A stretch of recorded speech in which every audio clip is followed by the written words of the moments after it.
Okay, so as we know, first of all, welcome, thanks for joining us. As you know, we're in the holiday of Sukkot, and unlike every other holiday, which is always a mitzvah to be joyous on any Jewish holiday, we don't say tachnun, we don't say the confessional prayer. We add certain traditions and customs to increase joy. Sukkot, on the other hand, Sukkot, however, is an extra special layer of happiness. We call it Zman Simchatenu, the time of our happiness. And the Torah commands us specifically to be extra happy. What we're going to do tonight is learn about the specific mitzvah of drawing water for the temple and why that became the hallmark event for demonstration of true joy. Really interesting and really puzzling what water has to do with being happy. And the lesson that it teaches us about how to find happiness and how to find excitement and meaning in some of the most mundane areas of our life. Very often, we always look for an exciting event like a vacation or a trip or travel or a meetup or whatever the event is, or some sort of external circumstance to find happiness and to find joy and to look forward to. This concept that we're going to study tonight is just the opposite. How to find happiness, joy, tranquility, and meaning in the most mundane areas of our lives. So let's get started. So first, let's go to the general mitzvah of Sukkot.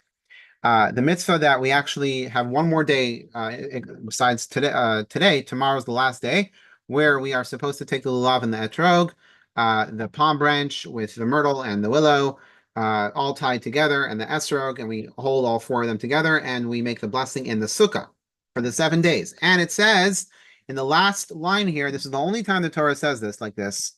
V'samachtem lefnei Hashem Elokeichem. You should be happy in front of God for 7 days, for a 7-day period.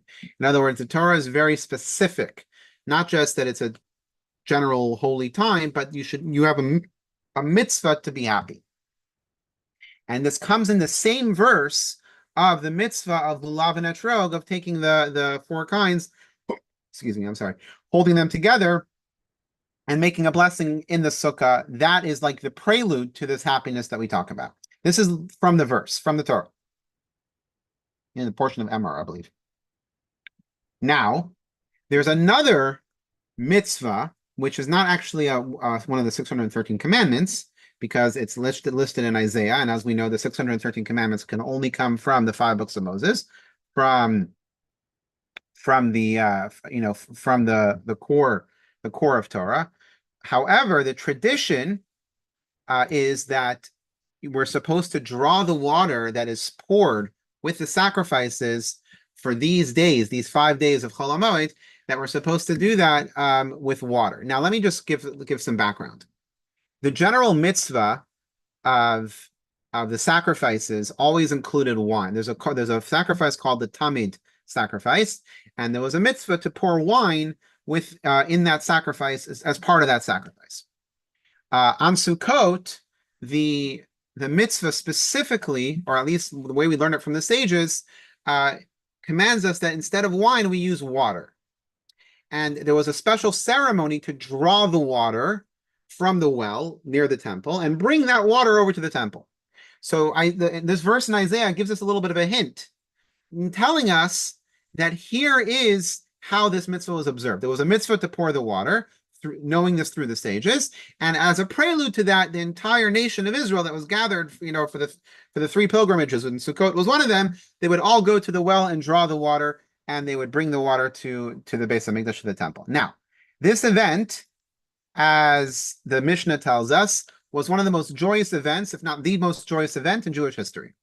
The Mishnah says very clearly that if you did not witness the celebration of the drawing of the water on Sukkot, you never saw any celebration in your life. In other words, if you want to see true happiness, true joy, you had to see this celebration.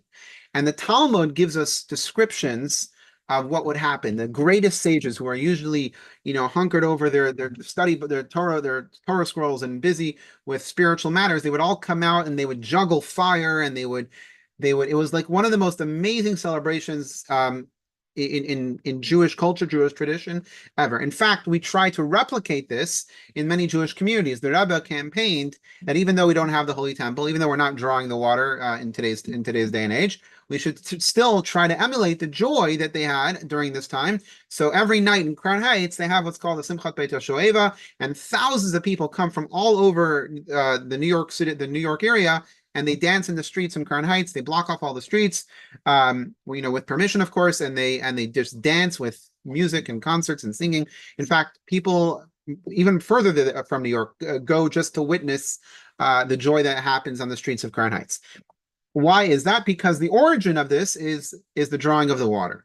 Another little tidbit that the Pirkei de Rabbi Eliezer, the Medrash of the Pirkei de Rabbi Eliezer tells us, I don't have the text here, but you're welcome to look it up.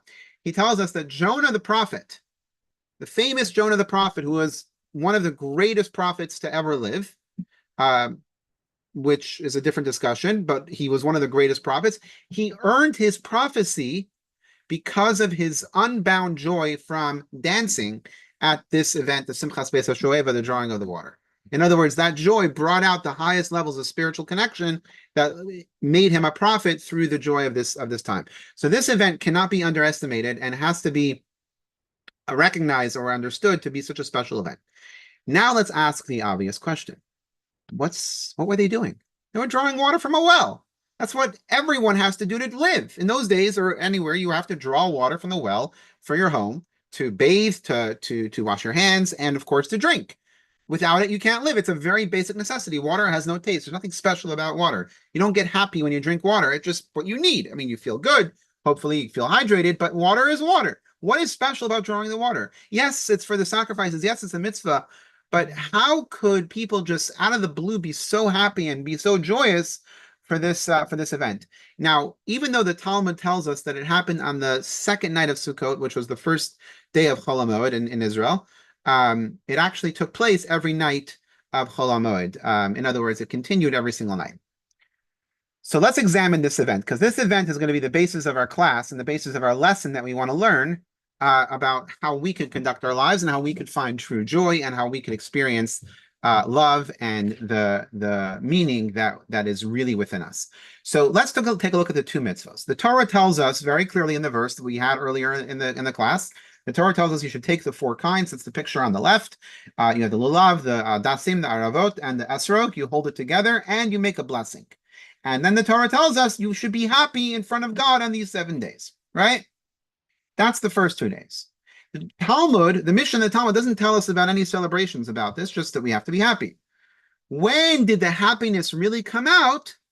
When they drew the water for the Beis Hamikdash on Chol HaMoed right after the first day of the holiday. That's when the true joy came out. Why? Why is the first mitzvah not drawing out that joy? What's with the water? What's the connection with water? And why did that turn into the most greatest joyous tradition? So let's learn some background about the mitzvah in general. And the Rambam, of course, gives us the most simple and easy way to understand it. And then we will break it down into the traditions itself and then the lessons. Even though it is a mitzvah to rejoice on all festivals, there was an additional celebration in the temple on the festival of Sukkot.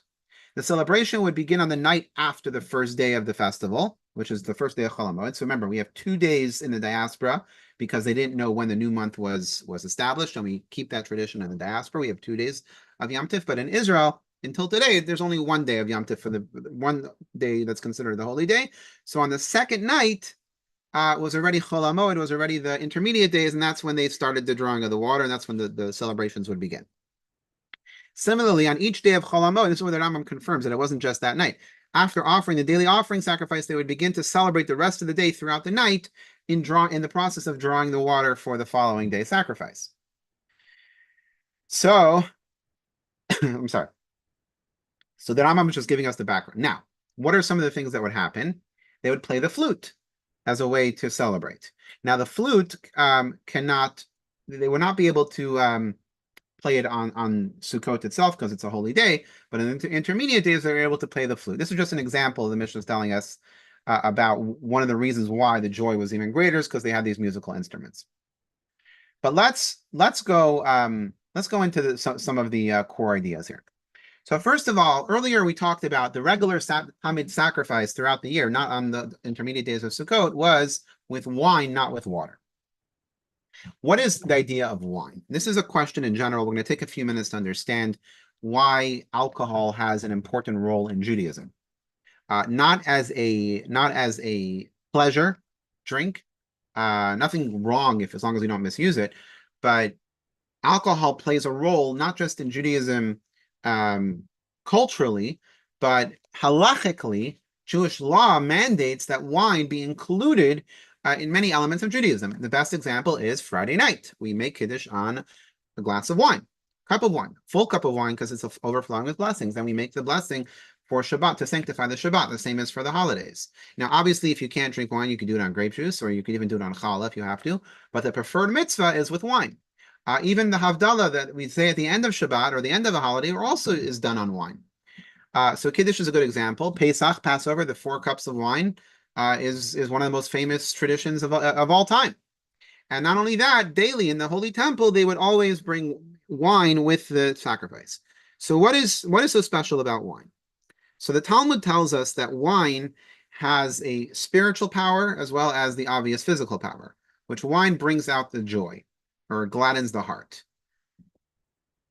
What joy are we talking about when we say what joy are we talking about with wine? So I want to introduce you to a concept. I'm sure most of you know what this concept is, but I want to just explain it. In Hasidic circles, especially in Chabad, there's an idea called the Farbrengen, which is like a Hasidic gathering. And at the Hasidic gathering, very often you'll have people that say l'chaim on a little tiny glass of alcohol, usually whiskey or vodka or sometimes even wine, and you say l'chaim and you drink l'chaim, and you wish each other well. It's more of a spirit. It's supposed to be more of a spiritual thing. I know there are people that abuse it, but they're not supposed to.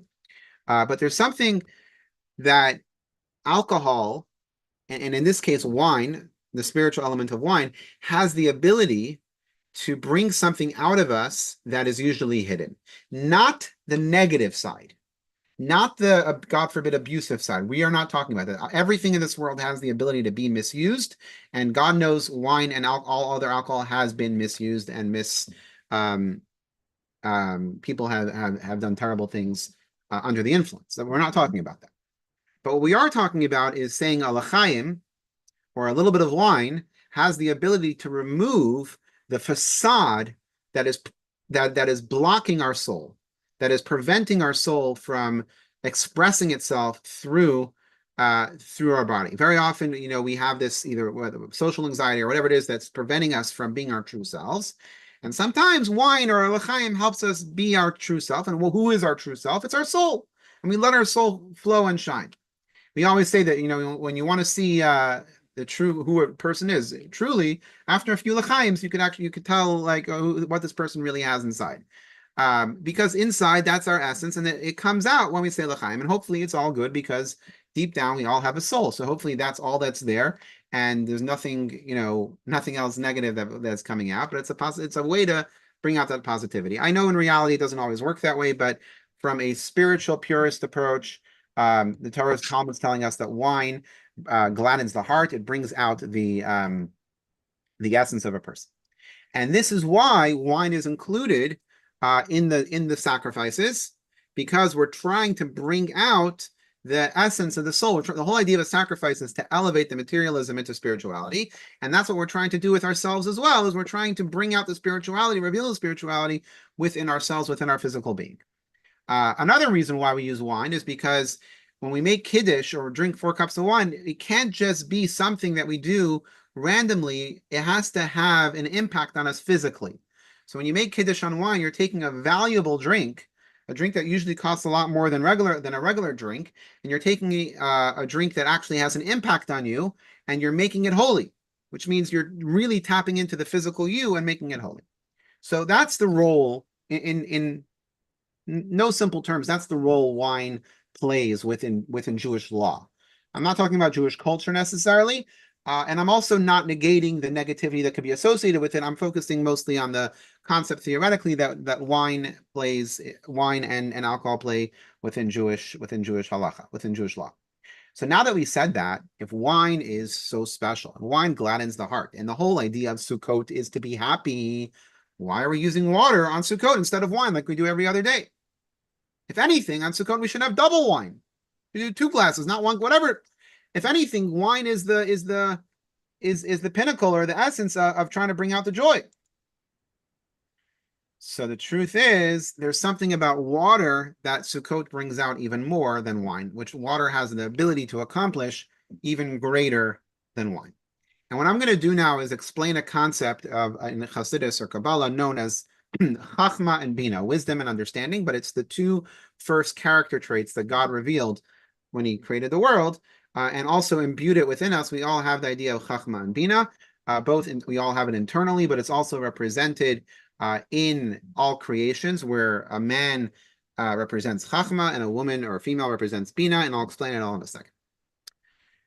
So Chachma is from the words koachma.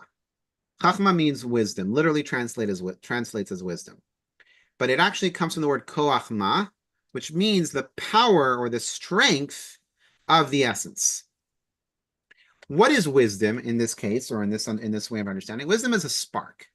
When you have a flash of inspiration or a flash of knowledge, an idea, before you had a chance to break down the details, before you had a chance to like do anything with it, or like even write it down as a note, or even record it as a voice note, or whatever it is to like try to articulate it, before that, when it's literally still a pure spark that has no definition, that is chachma. In other words, it's revealing the essence of your brain because it's still pure in its essence.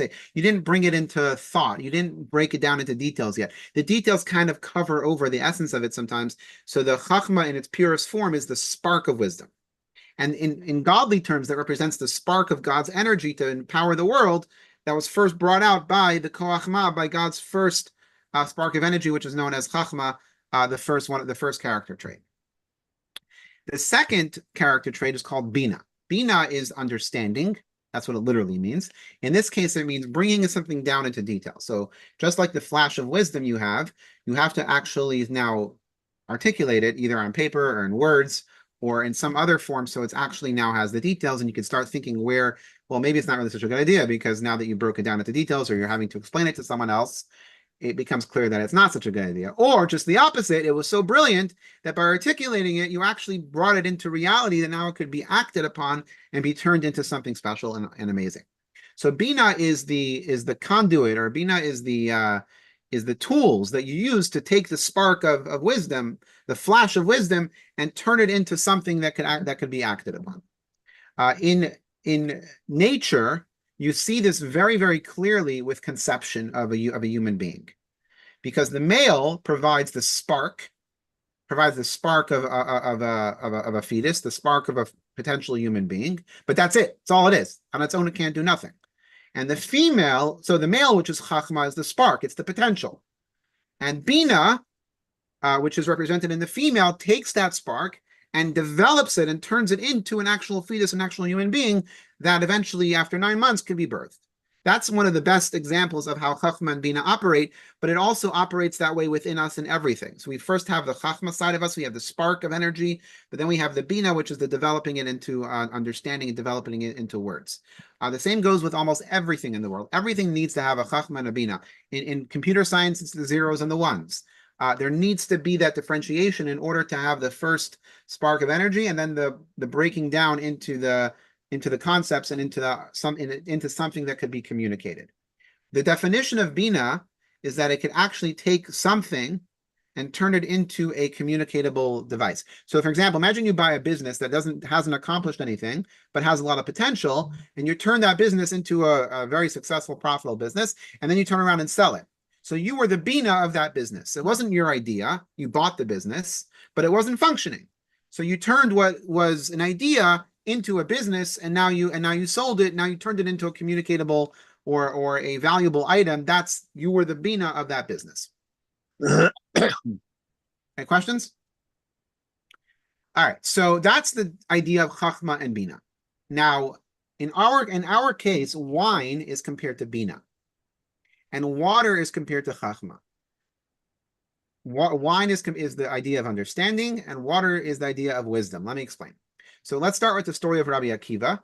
Rabbi Akiva, the famous story, and I think we learned about him not too long ago, where he was 40 years old and he was an ignoramus, or at least that's how he described himself.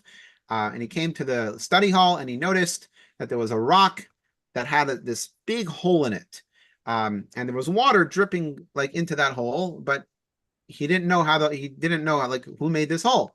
And someone explained to him, or he explained himself, that after so many years, the little drop of water was able to carve out the hole in the rock. And he realized that if that's possible with the water on the rock, so too my brain, or my existence, could be penetrated by Torah, could be infused with Torah knowledge. And he started studying, and he became one of the greatest Torah scholars. So water is compared to Torah in a sense that it's the wisdom of God. Water is the spark. Water is the base of just about everything. Where everything in this world had, like even human body is I think mostly water to some extent. So water, I don't know if that's a good enough metaphor, but the point is water represents the spark, but it's not enjoyable yet. When you have a spark of wisdom, you can't enjoy it because you have nothing you can't even explain it. You can't even explain it to yourself yet. So water is like you need it. It's essential, but it's not something that is fully appreciated yet. Wine, especially its extensive preparation, I'm just using this as a way to explain it, but the extensive preparation of wine, the fact that it has to age, it has to sit, it has to ferment, or whatever it has to do, is the idea of bina, meaning it was grapes originally, but now through the process and through the details that were added to it, it's now something that is fully appreciated as a drink that wine enthusiasts will tell you every single wine has its own unique whatever, and it's something that is very valuable and very appreciated by the body. It impacts the body, and that's the idea of bina, meaning it's fully developed. So throughout the year, our relationship with God is something that we have to intellectualize. We have to not just know that it's there as a spark, but we have to actually draw it down that it has an impact on us. And that's the idea of wine, spiritual wine. And that's the idea of Torah study. But on a Torah study, not just in its pure form, but in a way that it impacts us, in a way that we really understand it to the point that our behavior and our character becomes different because of the Torah study. That's the Bina side of Torah, because it's actually impacting our body. And that's the idea of wine. Water is about going back to the source, the essence of Torah, the essence of wisdom, without it being fully developed. And let's go further here to understand. So there are two types of joy, specifically the joy in our relationship with God. When we say joy, that's what we're talking about. Is the meaning and the excitement that we are connected with Hashem. So there's the wine joy, which means is that we have understood and manifested the idea of our relationship with God in an understandable way through Torah study. So we actually appreciate it. It's like something that really permeates us. But water is more about the idea is that we're connected to God, but we don't really understand it so much. In other words, our connection is so deep and so powerful that we don't have to explain it. Or we don't even want to explain it. It's just the essence of it. We don't have words to explain it. The love between a parent and a child is this way. You don't have to explain why you love your child. You don't love your child because they're a great kid or whatever. You love your child because it's your child. So this is the water joy. In other words, their connection with God is that it goes beyond the words, that it goes beyond the logic. It's something much deeper. The Alter Rebbe explains now in one of his discourses about what the joy of these days of Sukkot would bring out. So here's what he said. I'll just read it straight. Joy is about exposure. For this reason, it flows from conscious understanding. Namely, when a person understands something deeply in their mind and then expands and exposes it further until they truly appreciate it, it will produce joy. Say a joke, right? So you can't really enjoy a joke until you fully understand. You have to fully understand it. And hopefully whoever's telling the joke knows how to tell the joke in a way that you can understand it. But that's what produces laughter. A situation or a concept or something that you're trying to understand, until you fully manifest it in yourself, you can't really enjoy it. But once you do, you can enjoy it. By contrast, if a person doesn't really yet understand it and it's still stuck somewhere in the recesses of their processing skills, but is not fully yet fully expressed, it will not produce any pleasure or joy because you still don't know what to be joyous about. This is the implication of the verse that wine that gladdens Hashem and the people spiritually. It's about bringing godliness into the human expression. In other words, when a person reflects deeply about God's greatness, their soul will be lit with fiery flames of love for Hashem, and this is reflected in the physical properties of wine, as it too brings joy and exposes people's secrets. So just like wine exposes the secrets of people, so too the wine in the spiritual level exposes the essence of our connection with Hashem, but in a way that we could appreciate it. And that's the idea of wine in general throughout the year. However, what about the water?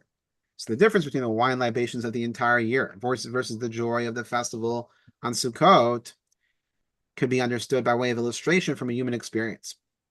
When a person is excited, when a person is excited and happy about something, it's possible that their excitement and joy to be eternal and invisible to an outsider. Right? So very often you can be happy about something but you don't have words to explain it. You don't want to explain it. When the heart overflows with joy and delight, but no one else can detect it. But when a person gets truly overjoyed about something, then everyone will be able to see it. They dance, clap, sing out loud, for they cannot contain their joy. This is what the wine libations all year are about. So throughout the year, we have a connection with Hashem, and sometimes we feel it and we act upon it, and it's great. But unless it actually permeates us and impacts us physically, then it's limited. And the idea of wine is that we want it to, when we daven in the morning, we put on tefillin, or we say the prayers, or we do mitzvahs, and we want it to actually impact us. It shouldn't just be a one-time thing, and we want it to really be a part of us. Just like you sing and dance when you're really happy, so too we want our connection with Hashem to be revealed in a way that everyone can see it.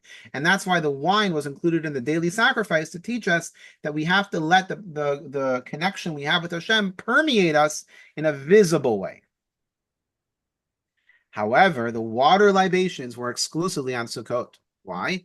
Because wine libations are representative of the comprehension of bina, of fully letting godliness permeate you, whereas water libations represent a higher level of creativity, which is chachma, which is much higher than the wine libation. Why? Because the nature of water is to flow from a high place to a low place.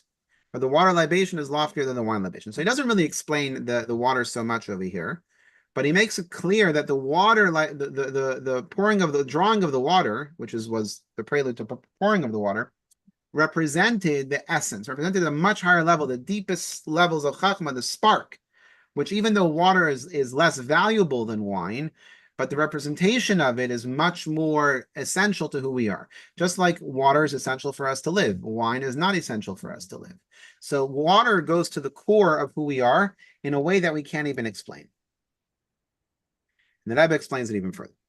The joy of the wine libation is associated with human nature as the joy derived from physical wine, which is naturally a joyous substance. In other words, while the joy of the wine libation is certainly a holy joy connected to the temple service, it's also relatable to human nature. So throughout the year, we're basically trying to be human and try to show that just like we're using wine in the sacrifice in the temple, so too, just like wine, when you drink wine, people can notice that you drank wine, or it usually impacts you. So too, your relationship with Hashem has to be visible. By contrast, the joy that's connected with the water libation, which isn't naturally a joyous substance, demonstrates that the joy of the water libation has nothing to do with nature. It's entirely derivative of God's command to be joyous at this event. So what we're really celebrating, in simple terms, with the water is that there's no reason to celebrate. We don't know the reason to celebrate. We can't explain it. We just do it because we are connected to Hashem, and to us, that's enough. That's really what this is about. The wine we finished talking about, let's not talk about that anymore. We're right now, the most joyous event in Jewish history and in Judaism is the drawing of the water for the Holy Temple. There's no reason. It goes above reason, because if it had a reason, it would be limited. Because if that reason goes away, then so does the joy. But the connection and the joy that we had with the drawing of the water was the celebration of the fact that there is no reason to be happy. Yet we are still happy because we're connected with Hashem. We don't have a re-explanation of it. It's beyond words. It's above words.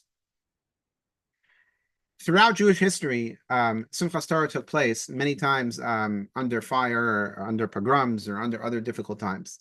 And yet, our ancestors found a way to still be happy and still dance because they had a mitzvah. It was a commandment. They have to be happy on this day. There's a story that I actually have here in the teacher's manual that I want to share. It's a story about the Jewish people from Hungary that when they were brought to Auschwitz in 1944, which was towards the end of the war, because Hungary wasn't invaded or wasn't, taken over until the end. So the Jewish community of Hungary was one of the last um, um, prisoners of Auschwitz. So they basically immediately they selected. Usually they would only select the elderly and the kids and whatever for the gas chambers, and those who were able-bodied were selected for work. But here, because there were so many people coming from so many Jews from Hungary that were coming on the trains, so they started selecting even able-bodied people to work as well, to the gas chambers as well. So there was a group of 50 young people from Hungary that were selected for the gas chamber. And on the way, on the famous line to the gas chamber, one of them stood up and said, "Today is Simchas Torah, and we have to dance. It's a mitzvah to dance. So we're not going to let the Nazis take that away from us." And they started dancing. And they're literally dancing. And by this time, early on, the Nazis tried to fool the people, like, with the pathway to the gas chambers. But at this point in 1944, everybody knew exactly what was waiting for them beyond the doors. So the guards were like, what are you dancing for?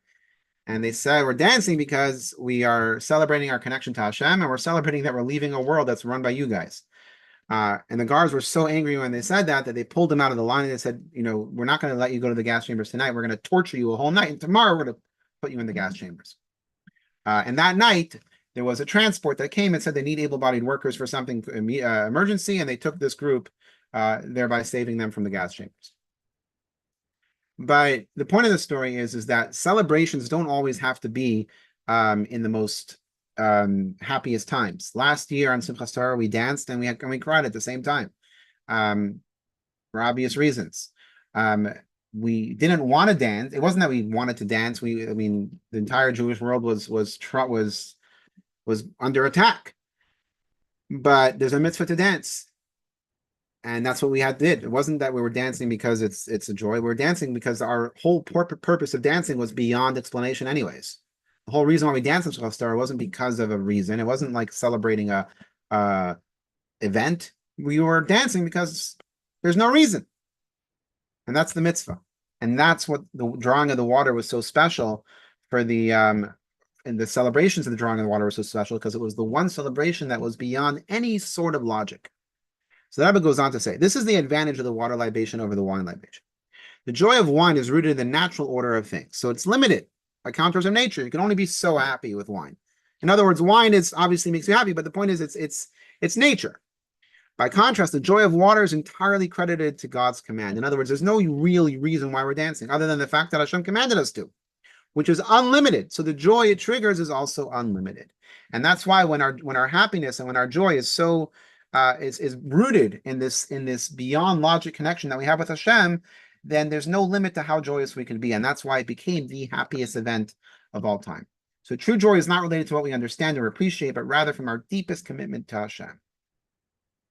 So now let's bring it home. Let's make it practical for us.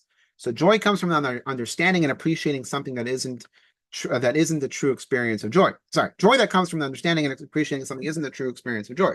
You can be happy about something that makes sense. You can be happy you made a good business deal, but we all know that that's limited in terms of how good it could be. Like there's always things that could go against you. So joy is always limited. It's always cautious. It is the composite of one's intellect and accordingly limited to those intellectual parameters. While the joy may be about the subject one understands, for example, the greatness of God, it's still confined to the boundaries of whatever your understanding it could be. After all, without understanding, there's no joy at all. So the entirety of the joyous experience is the result of whatever godliness the person is able to understand. True joy, however, is the core of one's very soul, which is higher than any manifestation, and it's higher than understanding, higher than knowledge.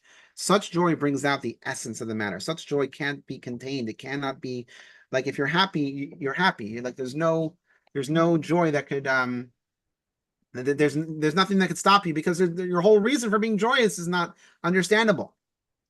There was a story of a chassid. So during one of the Russian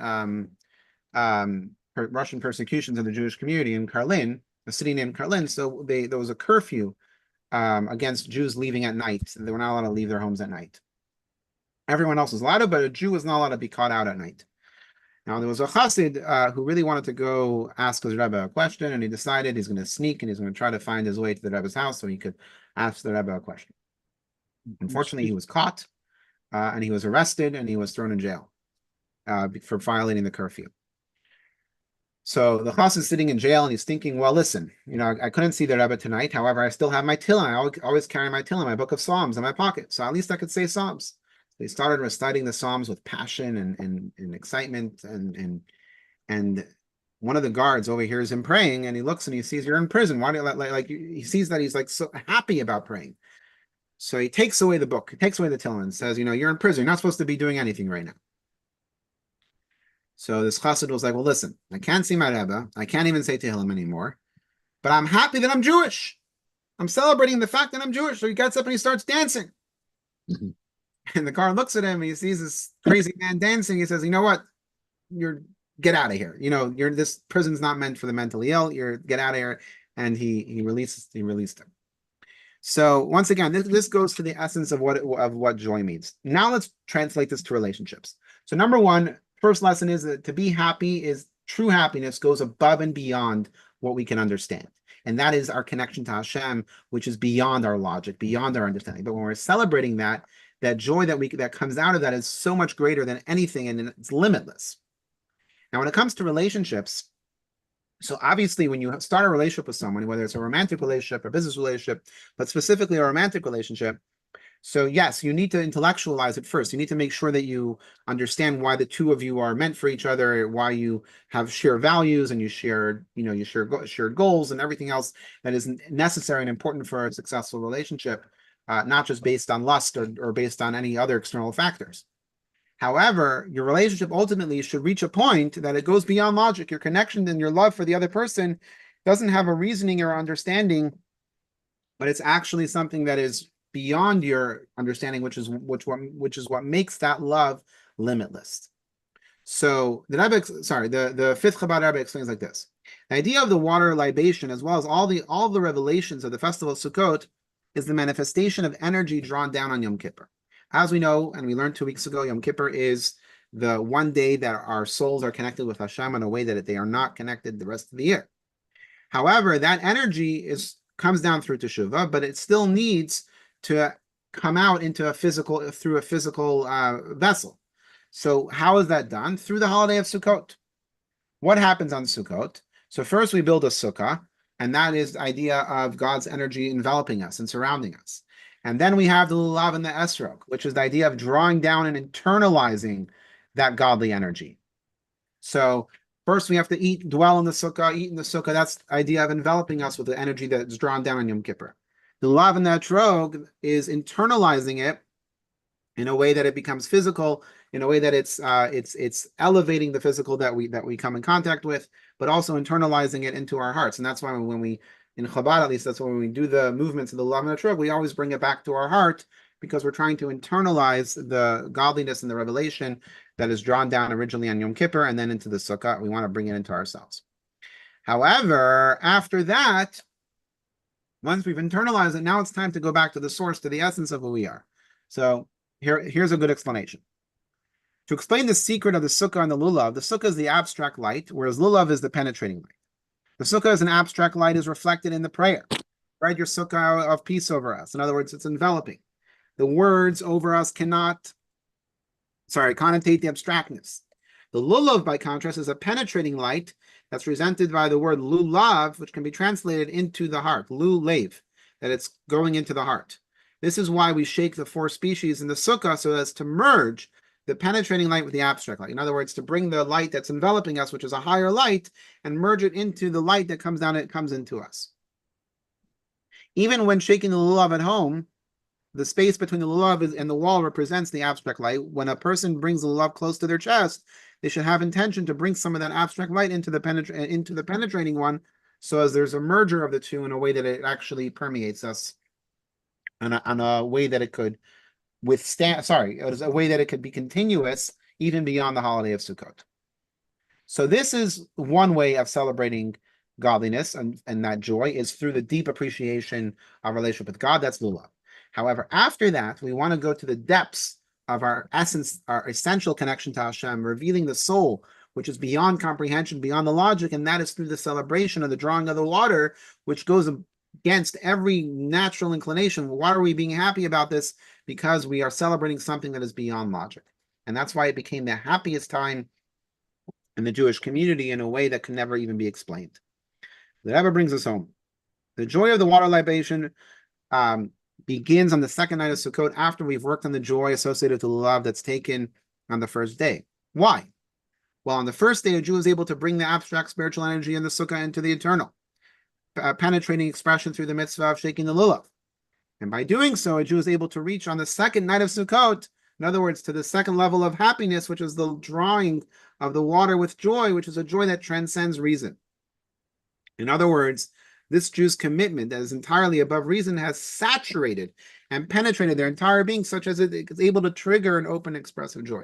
So we can't skip the love, we can't skip the intellect, we can't skip the mitzvos that we have to do. But once we've done them, now we're able to really, really dig deep and really understand, or sorry, not understand, but really celebrate the fact that we're connected to Hashem beyond the logical reasoning, beyond any sense of limitations or any sense of logic, just going to the core of who we are and our connection with Hashem. And that's celebrated in these 5 days of Chol HaMoed. Tonight is the last night of Chol HaMoed. However, we have the happiest days of Sukkot in the last 2 days of Sukkot. And even though it's the yahrzeit, it's the anniversary, the first in the Hebrew calendar, an anniversary of the horrible massacre. But because we have a mitzvah that transcends logic, hopefully the joy will be a merit to their memories. So I'm not going to read the answer here. We already talked about this. I do want to read some of the final points. So number one, there are two joy-related mitzvahs associated with the festival of Sukkot. One is the lulav and the etrog, and the second is the water libation, which is preceded by the drawing of the water. Each one begins to be carried out on the progressive days of Sukkot. Lulav is day 1, and water libation is on day 2. Wine and water represent two types of joy. One that comes from human appreciation, which is wine, and the other is beyond reason, and that's the water, and that's the celebration, the deep celebration that's beyond logic. And Sukkot is a time to both internalize the spiritual intensity of the holidays, but also to go above and beyond to the highest levels of joy. And that's why we have the mitzvah of Sukkot, and we also have the mitzvah of lulav and etrog, and then the mitzvah of drawing the water. So these two joys of Sukkot represent merging the appreciation, the human joy in the phase 1, together with the depth of commitment in phase 2, which is celebrated by the drawing of the water and the celebrations that would come with it. Let's hope that we'll be able to reunite with our holy temple in Jerusalem and have see these celebrations again, join in these celebrations again, but ultimately be able to connect and reveal the soul connection that we all have with Hashem, the deepest connection, and may it be revealed through the coming of Mashiach. I want to wish you all a happy Sukkot and upcoming happy Shmini Atzeret and Simchas Torah. Let's hope that when Mashiach comes, we'll be able to celebrate with those who were massacred last year. Will be reunited with us with the coming of Mashiach.